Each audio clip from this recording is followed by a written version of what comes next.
왕이 될 운명이었을까요? 아니면 처음부터 사라질 운명이었을까요? 장희빈의 아들. 그는 태어나는 순간부터 조선 최고의 권력을 손에 쥐었지만 단 4년 만에 역사 속으로 사라져야 했습니다. 왜일까요? 무엇이 그를 이렇게 빠르게 무너뜨렸을까요? 그리고 그 짧은 시간 동안 그는 무엇을 보았을까요? 1688년 10월 28일. 창덕궁 안에서 한 아이의 울음소리가 울려 퍼졌습니다. 숙종의 아들이자 장희빈의 첫 아들. 이 아이의 이름은 이윤.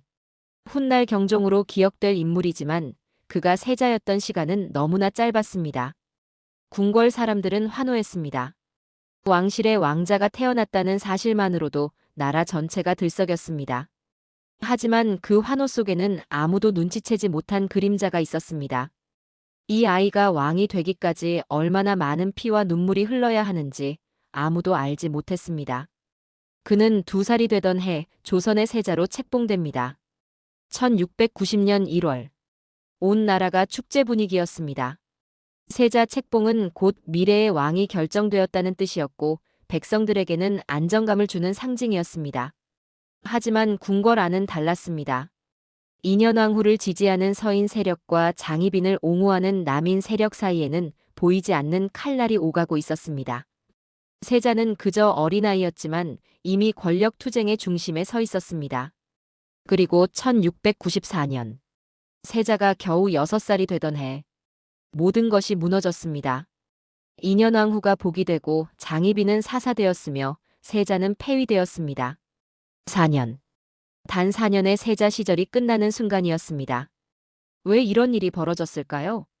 한 아이는 무슨 죄를 지었기에 모든 것을 잃어야 했을까요?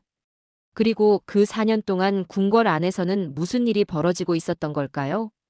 오늘 우리는 이 질문의 답을 찾아가려 합니다.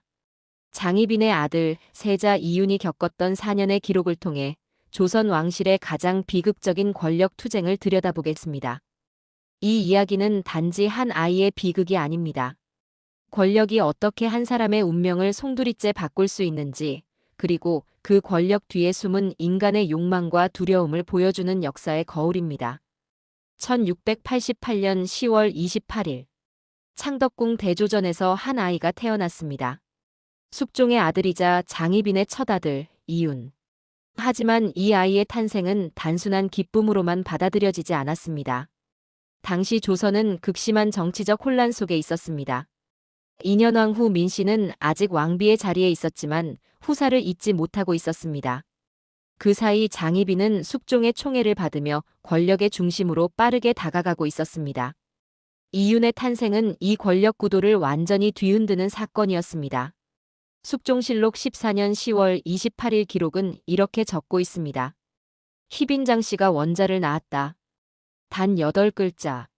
하지만 이 짧은 기록 뒤에는 궁궐 전체를 뒤흔든 파장이 숨어 있었습니다. 원자, 즉 왕의 첫 아들이 태어났다는 것은 조선 왕실에서 가장 중요한 사건 중 하나였습니다. 당시 조선은 왕위 계승 문제로 깊은 불안에 빠져 있었습니다. 숙종은 이미 30대 중반이었고 인현왕후와의 사이에는 자식이 없었습니다. 왕실의 대를 이을 후계자가 없다는 것은 곧 국가 전체의 불안정을 의미했습니다. 바로 그 순간 장희빈이 아들을 낳은 것입니다. 이 사건은 단순히 한 아이의 탄생이 아니라 정치 세력 간의 권력 균형을 완전히 무너뜨리는 결정적 변수였습니다. 서인 세력은 경악했습니다. 그들이 지지하던 인현왕후의 입지가 순식간에 흔들렸기 때문입니다. 반면 남인 세력은 환호했습니다. 장희빈을 통해 권력을 확장할 수 있는 절호의 기회가 찾아온 것입니다. 이 순간부터 이윤은 자신의 의지와 상관없이 권력 투쟁의 중심에 놓이게 됩니다. 그는 아직 어머니의 품에 안겨있는 갓난아기에 불과했지만 이미 수많은 사람들의 운명을 좌우하는 존재가 되어 있었습니다. 오늘날 우리는 이 장면에서 중요한 질문을 던져야 합니다. 한 사람이 태어나는 순간부터 그의 운명이 결정된다면 그것은 과연 공정한 일일까요? 이유는 자신이 누구의 아들로 태어날지 선택할 수 없었습니다. 하지만 그 선택할 수 없는 출발점이 그의 일생 전체를 규정해버렸습니다. 이것은 단지 조선시대의 이야기가 아닙니다. 오늘날에도 우리는 각자의 출발점이 다르다는 현실을 살아가고 있습니다. 누군가는 태어나면서부터 많은 것을 가지고 시작하고 누군가는 아무것도 없는 곳에서 시작합니다. 이윤의 이야기는 우리에게 묻고 있습니다. 과연 출발점이 다른 사람들에게 같은 잣대를 들이대는 것이 옳은가? 그리고 운명이라는 이름으로 한 사람의 삶 전체를 규정해버리는 것이 정당한가? 구체적인 사례를 하나 살펴보겠습니다. 1689년 1월. 이윤이 태어난 지 3개월이 지났을 때 숙종은 중대한 결정을 내립니다. 인현왕후를 패출하고 장희빈을 왕비로 책봉한 것입니다. 이것은 조선 역사상 매우 이례적인 사건이었습니다. 왕비를 패출한다는 것은 단순히 한 사람을 내쫓는 것이 아니라 그녀를 지지하던 정치 세력 전체를 무너뜨리는 행위였습니다. 서인 세력은 격렬하게 반발했습니다. 송시열을 비롯한 많은 신하들이 상소를 올렸고 일부는 목숨을 걸고 반대했습니다. 하지만 숙종의 결정은 확고했습니다. 그는 장희빈을 왕비로 만들고 이윤을 정식 왕자로 인정했습니다. 이 결정의 배경에는 무엇이 있었을까요? 당시 기록을 보면 숙종은 장희빈에 대한 깊은 애정을 가지고 있었다고 전해집니다. 하지만 동시에 정치적 계산도 깔려 있었습니다. 남인 세력을 통해 서인의 힘을 견제하려는 의도가 분명히 있었던 것입니다. 그리고 그 중심에는 이제 겨우 생후 3개월에 불과한 이윤이 있었습니다. 어린 아기가 무슨 죄가 있겠습니까? 하지만 권력은 그런 것을 따지지 않습니다.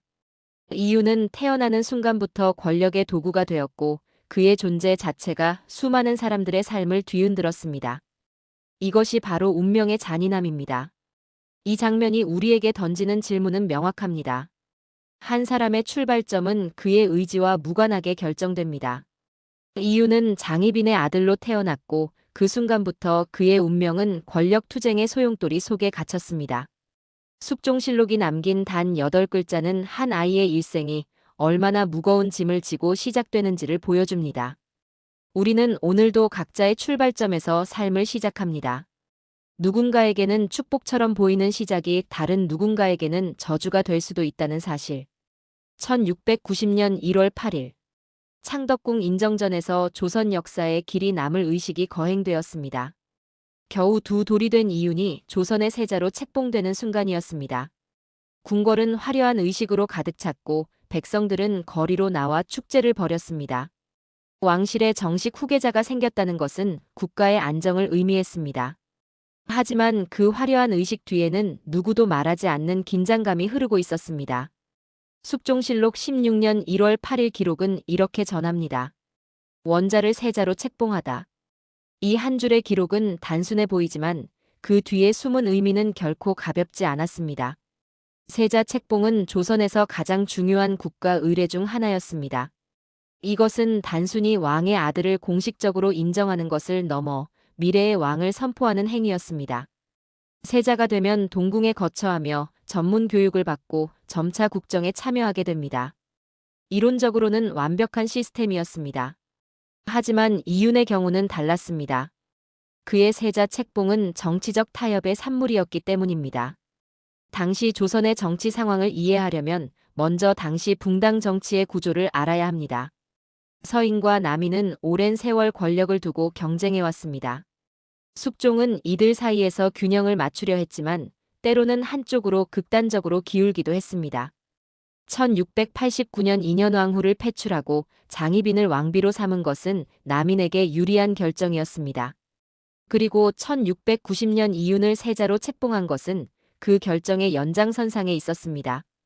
서인 세력은 표면적으로는 세자 책봉을 축하했지만 내심 깊은 불만을 품고 있었습니다. 그들에게 이윤은 정통성이 부족한 세자였습니다. 패출된 왕비가 아닌 새로 들어온 왕비의 아들이었기 때문입니다. 이런 정치적 긴장 속에서 이윤은 세자의 자리에 올랐습니다. 오늘날 우리가 이 장면에서 배울 수 있는 것은 무엇일까요? 겉으로 보기에 화려하고 영광스러운 자리라도 그 자리에 오르기까지의 과정과 그 자리가 놓인 맥락을 이해하지 못하면 진실을 놓치게 됩니다. 이윤의 세자 책봉은 분명 영광스러운 사건이었습니다. 하지만 동시에 그를 더 큰 위험 속으로 밀어넣는 사건이기도 했습니다. 권력의 정점에 가까워질수록 추락의 위험도 커지는 법입니다. 오늘날에도 우리는 비슷한 상황을 자주 목격합니다. 누군가 높은 자리에 오르면 우리는 그를 부러워합니다. 하지만 그 자리가 얼마나 불안정한지, 그 사람이 감당해야 할 짐이 얼마나 무거운지는 잘 보지 못합니다. 이윤의 이야기는 우리에게 묻습니다. 과연 권력과 지위는 언제나 축복일까요? 아니면 때로는 그것이 저주가 될 수도 있을까요? 구체적인 사례를 통해 이 질문을 더 깊이 들여다보겠습니다. 세자로 책봉된 이후 이윤은 동궁에 거처하게 됩니다. 동궁은 세자가 생활하고 공부하는 공간으로 궁궐 내에서도 특별한 의미를 지닌 곳이었습니다. 이곳에서 세자는 유교 경전을 배우고 역사를 공부하며 미래의 왕으로서 필요한 모든 것을 익혔습니다. 하지만 이윤의 동궁 생활은 평범하지 않았습니다. 그가 겨우 2살이었다는 점도 있지만 더 큰 문제는 그를 둘러싼 정치적 환경이었습니다. 당시 기록을 보면 동궁을 드나드는 신하들과 내관들 사이에도 파벌이 나뉘어 있었다고 합니다. 누군가는 장희빈과 남인을 지지했고 누군가는 은밀히 서인과 연결되어 있었습니다. 세자는 그저 어린아이였지만 그의 주변 사람들은 이미 권력 게임을 벌이고 있었습니다. 더 심각한 문제는 숙종의 태도였습니다. 숙종은 이윤을 사랑했지만 동시에 정치적 도구로 활용하기도 했습니다. 때로는 이윤을 앞세워 남인 세력을 강화했고 때로는 그를 통해 서인을 압박했습니다. 이윤은 아버지의 사랑을 받는 아들이면서도 동시에 정치적 게임의 말에 불과했습니다. 이것이 바로 권력의 정점에 서는 것의 비극입니다. 세자라는 자리는 조선에서 가장 영광스러운 자리였지만 동시에 가장 위태로운 자리이기도 했습니다. 세자 책봉의 순간은 분명 영광스러웠습니다. 하지만 그 영광 뒤에는 정치적 타협과 권력 투쟁이 숨어 있었습니다. 이윤은 세자가 되었지만 그것은 그를 더 큰 위험 속으로 밀어넣는 일이기도 했습니다. 숙종실록이 남긴 원자를 세자로 책봉하다는 기록은 한 아이의 운명이 얼마나 복잡한 정치적 맥락 속에 놓여 있는지를 보여줍니다. 우리는 오늘도 겉으로 보이는 영광 뒤에 숨은 진실을 놓치곤 합니다. 높은 자리, 화려한 직함, 부러움의 대상. 하지만 그 뒤에는 보이지 않는 무게와 위험이 있다는 사실을 이윤의 이야기는 우리에게 상기시킵니다. 1690년부터 1694년까지 겨우 4년의 시간. 하지만 이 4년 동안 조선 궁궐 안에서는 눈에 보이지 않는 치열한 전쟁이 벌어지고 있었습니다. 표면적으로는 평화로운 일상이 이어졌지만 그 평화는 언제든 깨질 수 있는 얇은 얼음 위에 놓여 있었습니다. 이 전쟁의 중심에는 세 사람이 있었습니다. 장희빈, 인현왕후, 그리고 어린 세자 이윤. 세 사람 모두 각자의 이유로 고통받고 있었습니다. 숙종실록 18년 기록은 이렇게 적고 있습니다.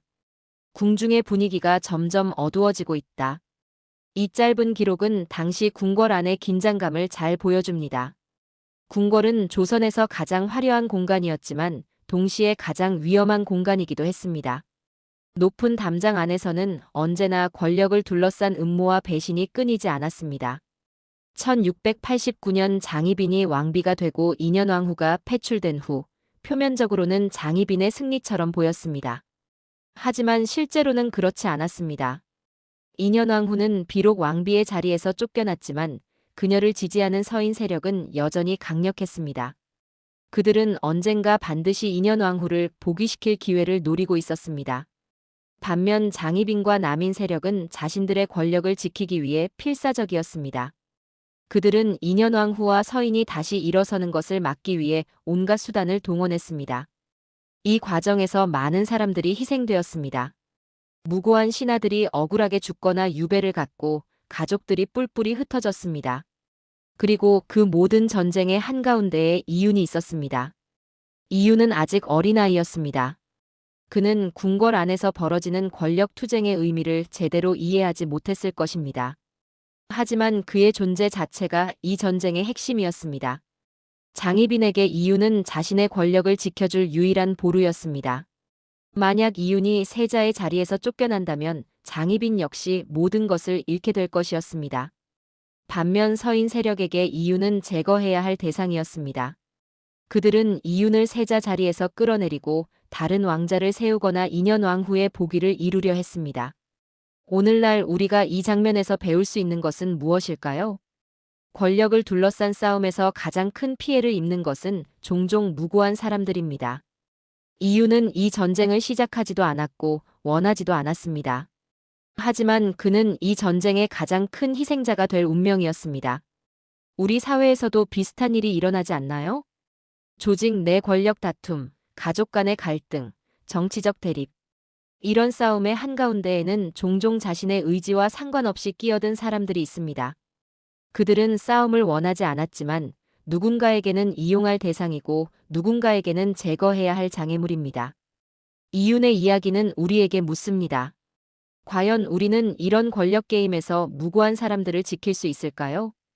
구체적인 사례를 통해 당시 상황을 더 자세히 들여다보겠습니다.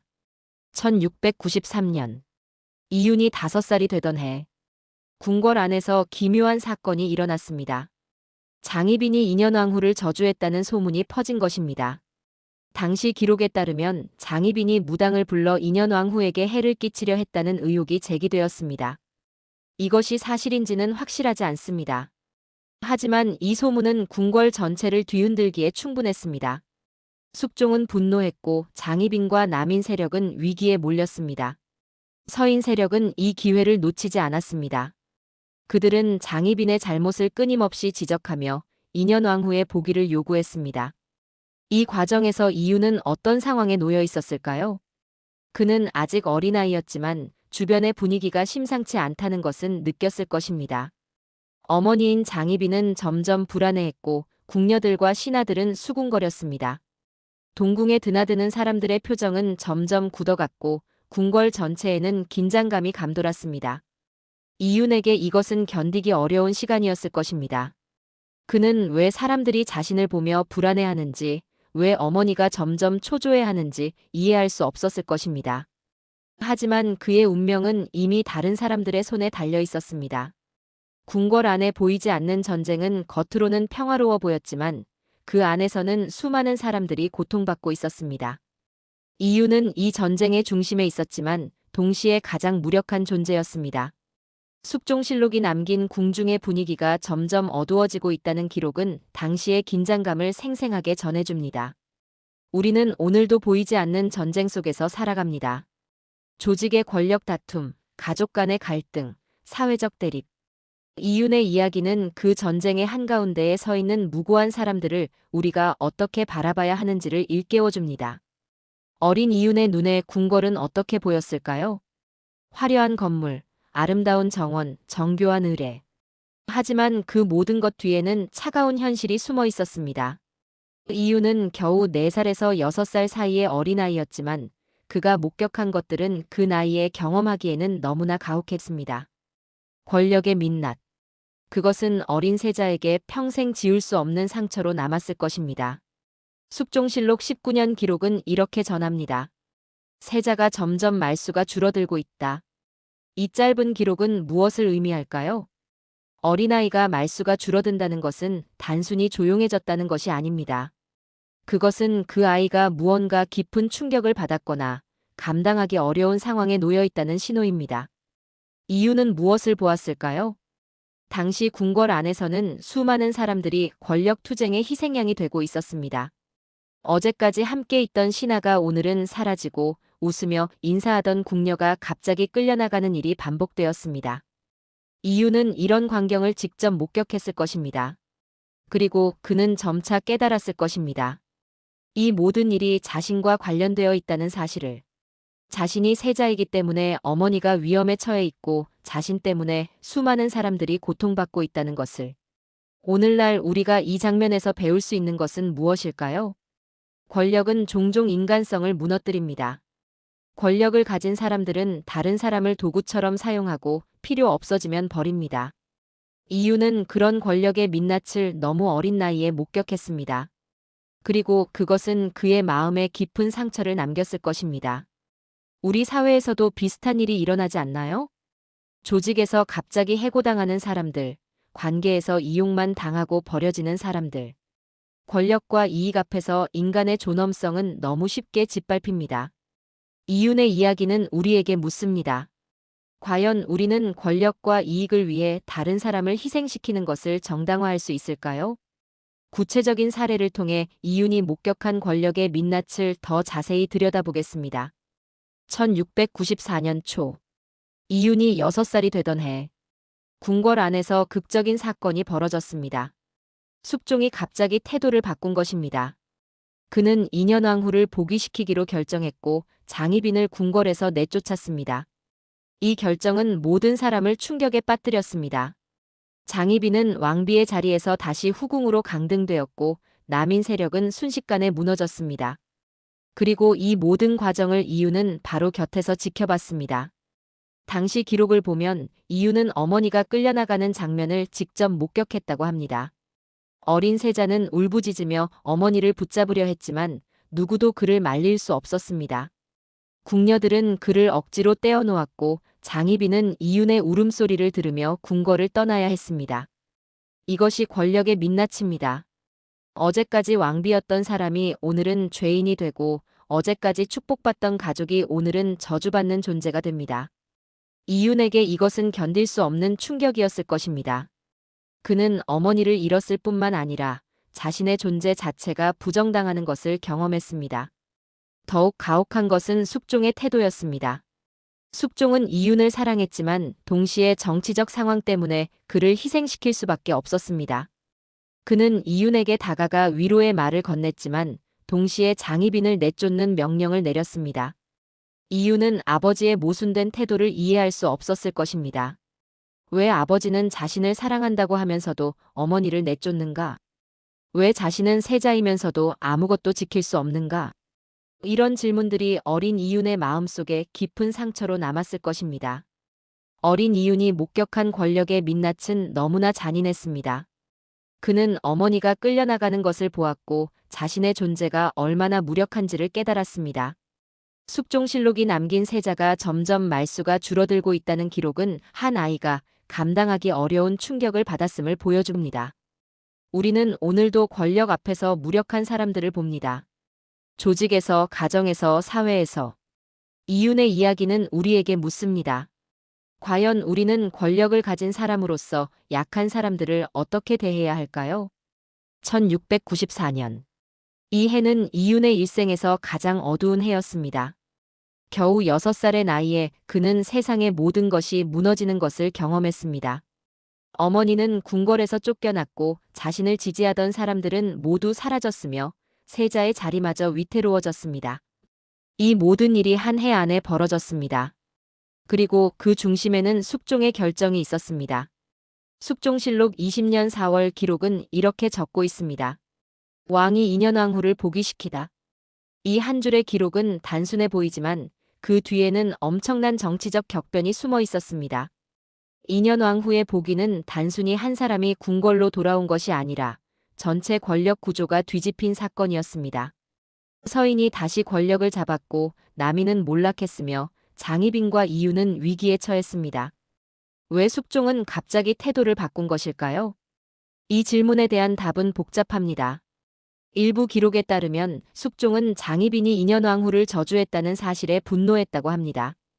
또 다른 기록에 따르면 숙종은 남인의 권력이 너무 커진 것을 견제하려 했다고 합니다. 어떤 이유든 결과는 명확했습니다.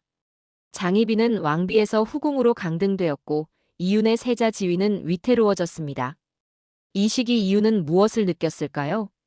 당시 기록을 보면 이윤은 극심한 불안과 두려움 속에서 하루하루를 보냈다고 합니다.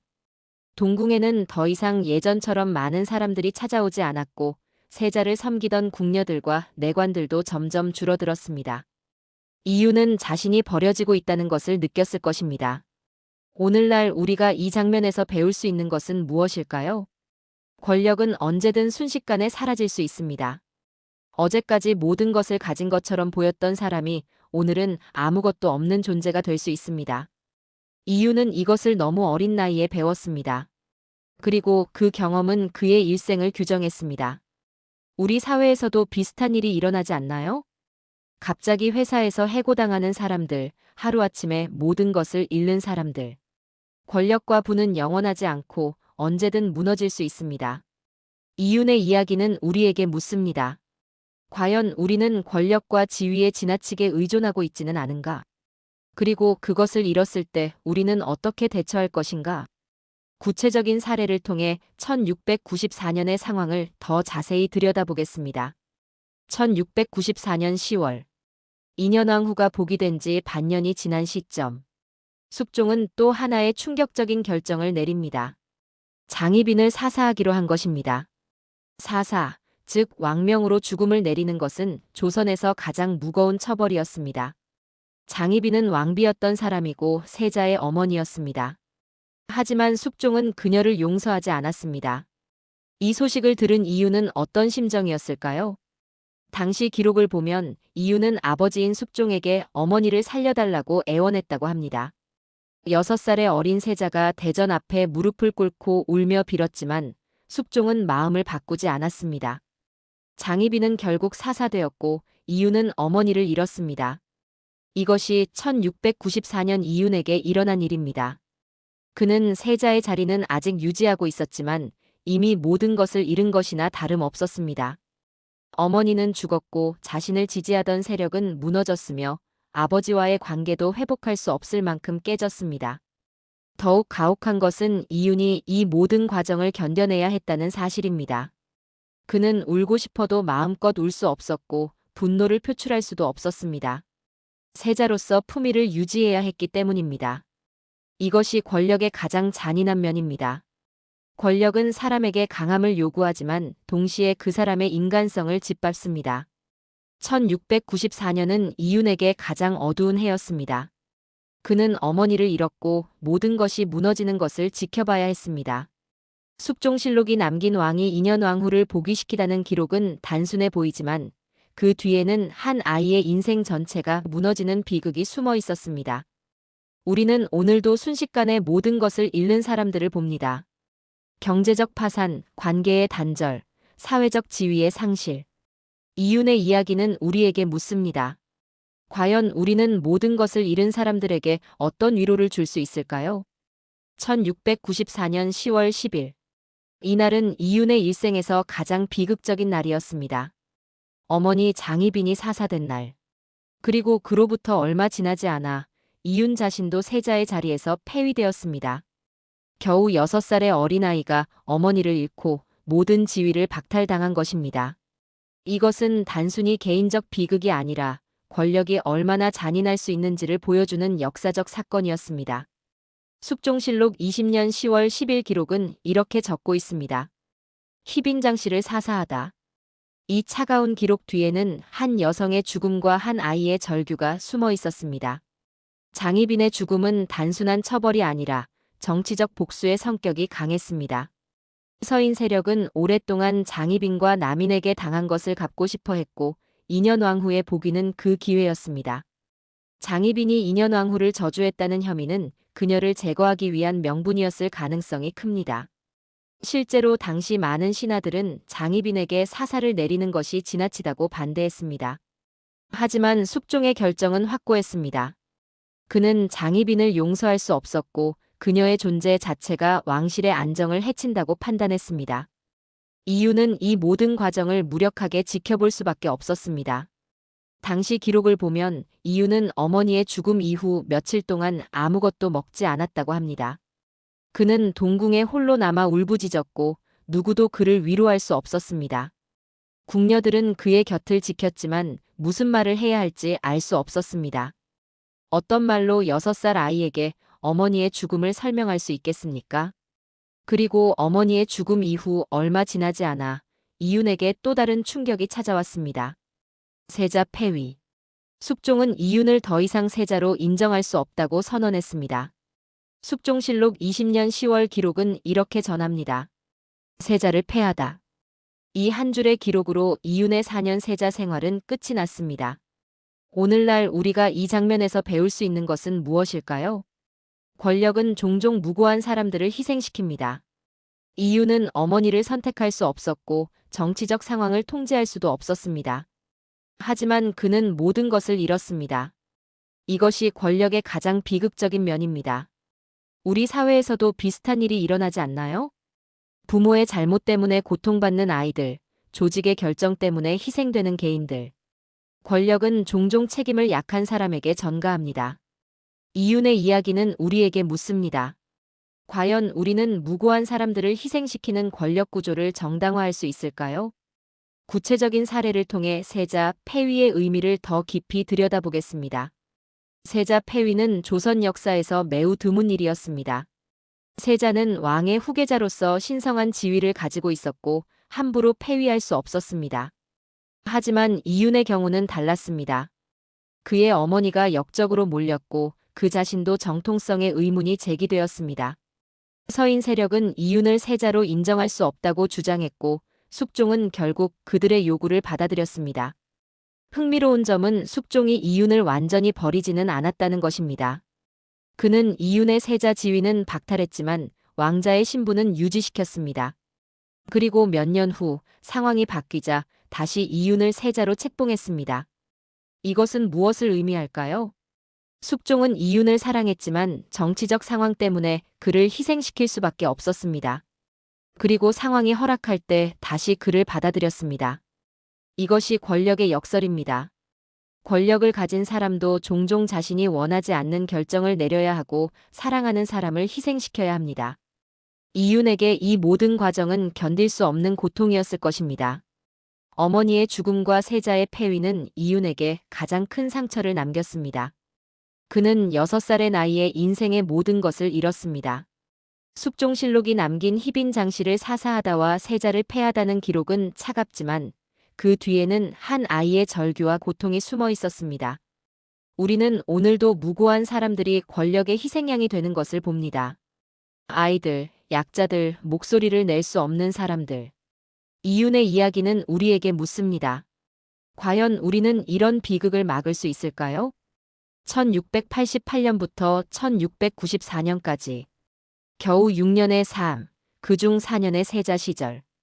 이 짧은 시간 동안 이윤은 조선 역사에서 가장 비극적인 권력 투쟁의 중심에 있었습니다. 그리고 그 4년의 기록은 오늘날 우리에게 여러 가지 질문을 남깁니다. 왕이 될 운명이었을까요? 아니면 처음부터 사라질 운명이었을까요? 이 질문에 대한 답은 단순하지 않습니다.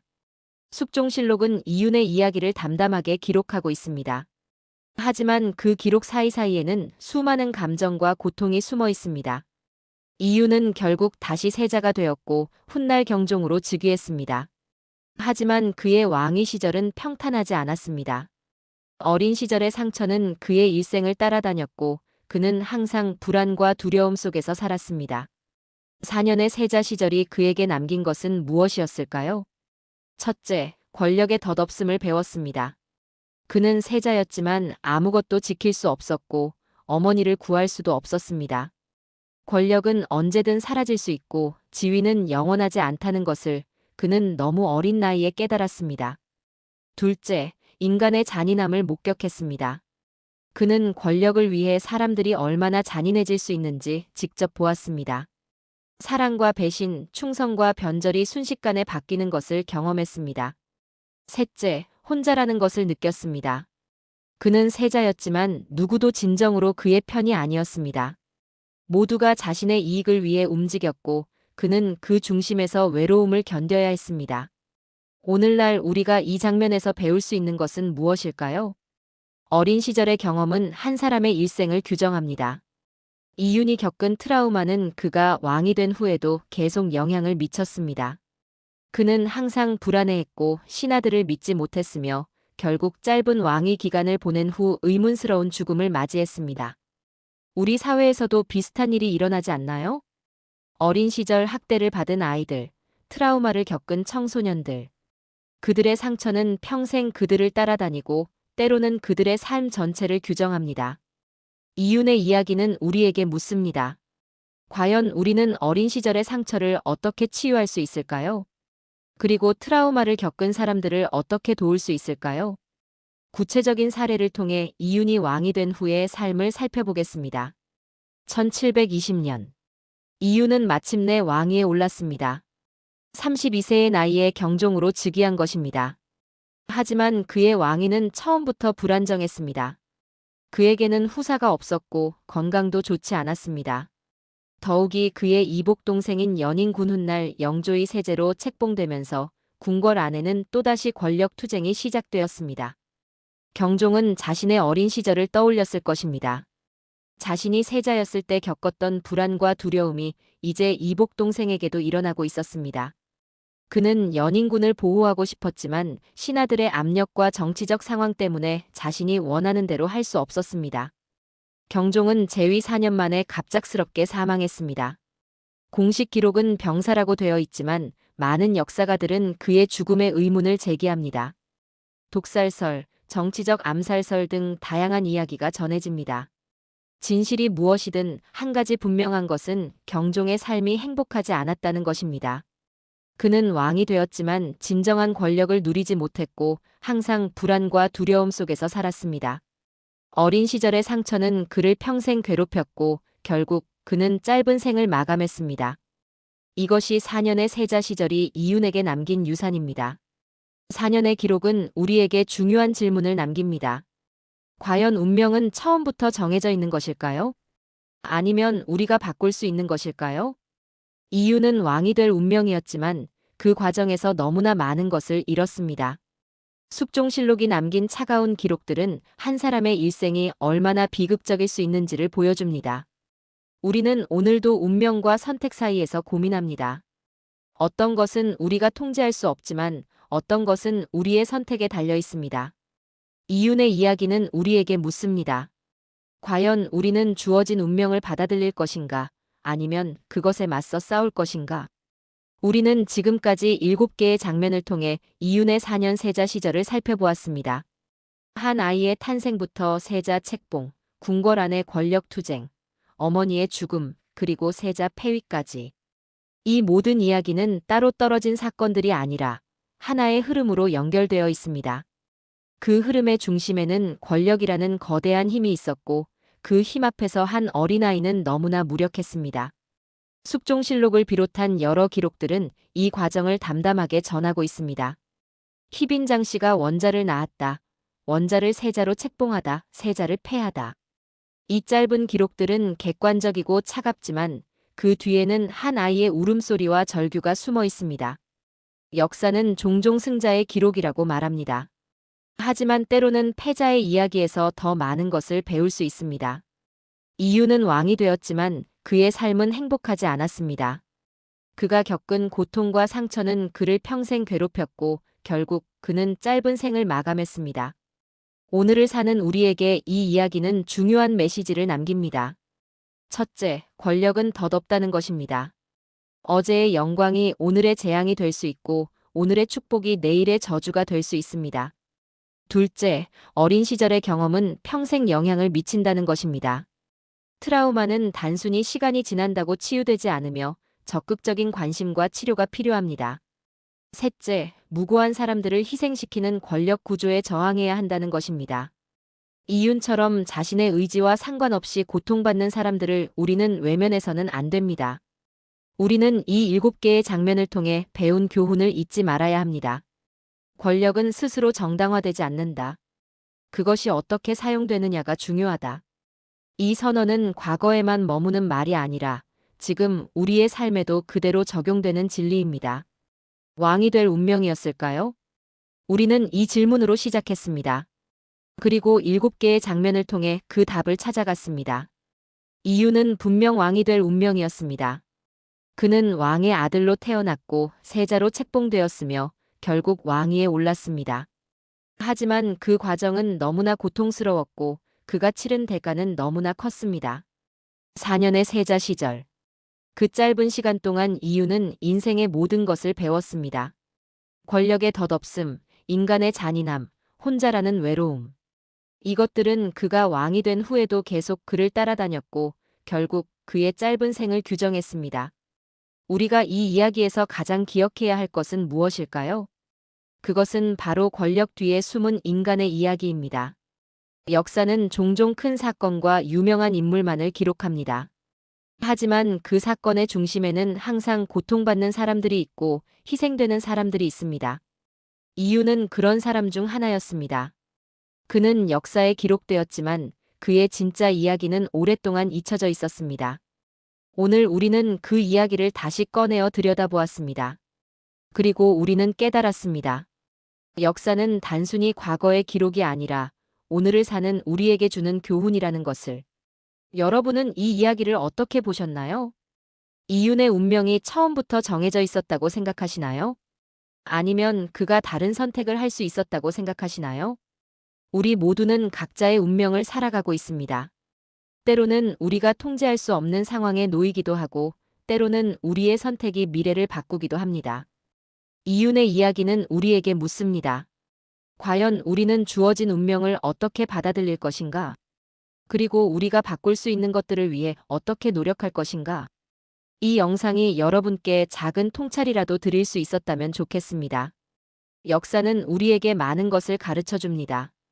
과거의 실수를 반복하지 않는 법, 어려운 상황에서 희망을 찾는 법, 그리고 인간다움을 잃지 않는 법. 이윤의 4년 세자 시절이 우리에게 남긴 가장 큰 교훈은 이것입니다. 권력보다 중요한 것은 인간성이고 지위보다 중요한 것은 존엄성이다. 이 이야기가 의미 있었다면 좋아요를 눌러주시고 여러분의 생각을 댓글로 나눠주세요. 여러분은 이 이야기에서 어떤 장면이 가장 인상 깊었나요? 그리고 이윤이 다르게 선택할 수 있었던 순간이 있었다고 생각하시나요? 다음에는 또 다른 역사 속 잊혀진 이야기를 함께 들여다보겠습니다. 긴 시간 함께 해주셔서 감사합니다.